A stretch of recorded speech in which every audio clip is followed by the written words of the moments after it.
tùy lá thố riêng mấy thiêu lệ kín ai loài phối nông kiều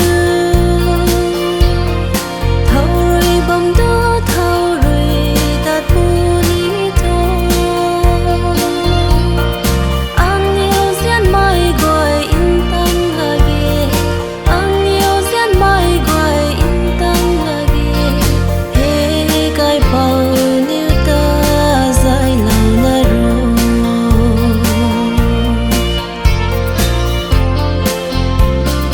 hê riêng mai cần đi ru riêng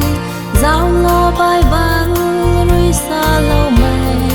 quang tang khang ri nay khát in chín bom thế cần đi ru khâu gia đình mai a du ni phát bom thế cần đi chăm hay ni kinh khô masak la tho ka cung ka gan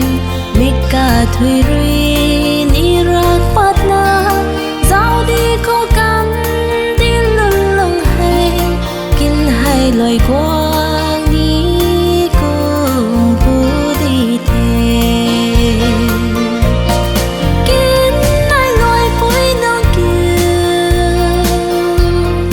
thâu rồi bầm đô thâu rồi ta tu lý thô anh yêu riêng mai gọi in tâm là ghê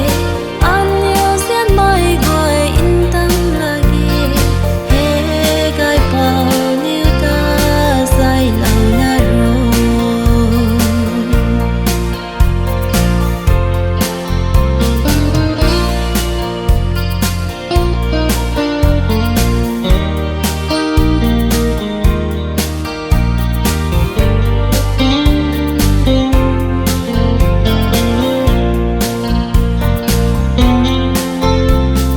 kín hai loài quang bùi nung kiêu